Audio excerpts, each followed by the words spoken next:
Hello. आज हम सभी अष्टम वर्ग की रुचिरा तृतीय भाग का तृतीय पाठ पढ़ेंगे। तृतीय पाठ का नाम है डिजी भारतम अर्थात डिजिटल इंडिया, डिजिटल भारत। प्रस्तुत पाठ डिजिटल इंडिया के मूल भाव को लेकर लिखा गया निबंधात्मक पाठ है। इसमें वैज्ञानिक प्रगति के उन आयामों को छुआ गया है जिनमें हम एक क्लिक के द्वारा बहुत कुछ कर सकते हैं। आज इंटरनेट ने हमारे जीवन को कितना सरल बना दिया है। हम भौगोलिक दृष्टि से एक दूसरे के अत्यंत निकट आ गए हैं। इसके द्वारा जीवन के प्रत्येक क्रियाकलाप सुविधाजनक हो गए हैं। ऐसे ही भावों को यहाँ सरल संस्कृत भाषा में प्रस्तुत किया गया है, व्यक्त किया गया है। तो आइए हम हमारे निबंधात्मक पाठ की शुरुआत करते हैं। अद्य संपूर्ण विश्वे डिजिटल इंडिया इत्यस्य चर्चा श्रूयते। अद्य मीन्स आज।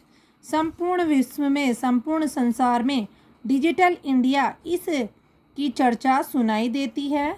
अस्य पदस्य कै भाव इति मनसि जिज्ञासा उत्पद्यते। इस पद का क्या भाव है, ऐसी हमारे मन में जिज्ञासा उत्पन्न होती है। काल परिवर्तनेन सह मानवस्य आवश्यकता अपि परिवर्तते। और समय परिवर्तित होने के साथ ही मनुष्य की आवश्यकता भी बदलती रहती है। प्राचीन काले ज्ञानस्य आदान प्रदानम मौखिकम आसीत्। प्राचीन काल में ज्ञान का आदान प्रदान मौखिक होता था। विद्या च श्रुति परंपराया गृह्यते स्म। और विद्या भी सुनने की परंपरा के द्वारा ग्रहण की जाती थी। अनंतरम तालपत्रोपरि भोजपत्रोपरि च लेखन कार्यम आरब्धम। और इसके बाद तालपत्र पे और भोजपत्रों पर, जो पेड़ों की छालें वगैरह होती हैं, उन पर लिखने का कार्य आरंभ हुआ। परिवर्तनी काले कर्गदस्य लेखन्या च आविष्कारेण सर्वेषामेव मनोगतानां भावानां कर्गदोपरि लेखनं प्रारब्धम। परिवर्तनी काले, समय परिवर्तित होने के साथ कागज की और लेखनी के आविष्कार के द्वारा, कर्गदस्य अर्थात कागज और लेखनी यानी कलम के आविष्कार से सभी के ही मन में उत्पन्न भावों को कागज पर लिखना प्रारंभ हो गया। टंकण यंत्रस्य आविष्कारेण तु लिखिता सामग्री टंकिता सती बहुकालाय सुरक्षिता अतिष्ठत। और टंकण यंत्र के आविष्कार से तो, टाइपिंग मशीन के आविष्कार से तो लिखित सामग्री टंकित होकर, वो टाइप होकर बहुत लंबे समय तक के लिए सुरक्षित हो गई। वैज्ञानिक प्रविधि प्रगति यात्रा पुनरपि अग्रे गता। और वैज्ञानिक की प्रविधियों में, खोजों में प्रगति की यात्रा और भी आगे गई। अद्य सर्वाणि कार्याणि संगणक नामकेन यंत्रेण साधितानि भवन्ति। आज सभी कार्य संगणक नाम के यंत्र से सिद्ध होते हैं। समाचार पत्राणि पुस्तकानि च कंप्यूटर माध्यमेन पठ्यन्ते लिख्यन्ते च। समाचार पत्र और पुस्तकें कंप्यूटर के माध्यम से ही पढ़े और लिखे जाते हैं। कर्गदोद्योगे वृक्षाणाम उपयोगेन वृक्षा कर्त्यन्ते स्मः। कर्गदोद्योगे यानी कागज के उद्योग के लिए वृक्षों का उपयोग होने से वृक्षों को काटा जा रहा था, क्योंकि कागज बनाने के लिए वृक्षों की आवश्यकता है। परम संगणकस्य अधिकाधिक प्रयोगेण वृक्षाणाम कर्तने न्यूनता भविष्यति स्म। लेकिन संगणक अर्थात कंप्यूटर के अधिक से अधिक प्रयोग के द्वारा वृक्षों के काटने में न्यूनता कमी हो जाएगी, ऐसा हमारा विश्वास है। अनेन पर्यावरण सुरक्षाया दिशि महान उपकारो भविष्यति। जिससे कि पर्यावरण की सुरक्षा की दिशा में बहुत बड़ा उपकार हो जाएगा। पेज बदल लीजिए, पेज नंबर 14। अधुना आपणे वस्तु क्रयार्थम रूप्यकाणाम अनिवार्यता नास्ति। आज बाजार में वस्तुओं को खरीदने के लिए रुपयों की आवश्यकता नहीं है। डेबिट कार्ड, क्रेडिट कार्ड इत्यादय सर्वत्र रूप्यकाणाम स्थानं गृहीतवन्तः। डेबिट कार्ड और क्रेडिट कार्ड ने सभी जगह रुपयों का स्थान ग्रहण कर लिया है। वित्त कौशस्य चापि सर्वाणि कार्याणि संगणक यंत्रेण संपाद्यन्ते। और बैंकों में भी सभी कार्य संगणक यंत्र के माध्यम से अर्थात कंप्यूटर के माध्यम से संपन्न होते हैं। बहुविधा अनुप्रयोगा मुद्राहीनाय विनिमयाय च सहायका संति। और एपीपी यानी अनुप्रयोग ये क्या होते हैं, मुद्रा लेने के लिए और देने के लिए क्या होते हैं, सहायक होते हैं। अर्थात कैशलेस ट्रांजैक्शन सब जगह होता है।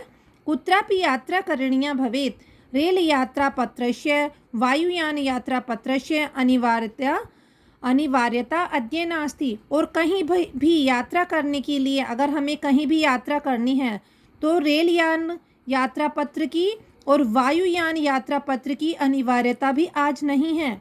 सर्वाणि पत्राणि अस्माकं चलदूरभाषयंत्रे ईमेल इति स्थाने सुरक्षितानि भवन्ति यानि संदर्श्य वयं सौकर्येण यात्राया आनंदम ग्रहीमः।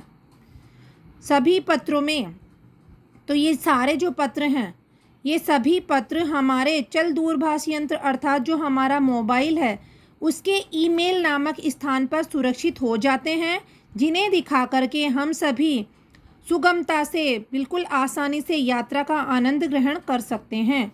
चिकित्सालये अपि उपचारार्थम रूप्यकाणाम आवश्यकता अद्य न अनुभूयते।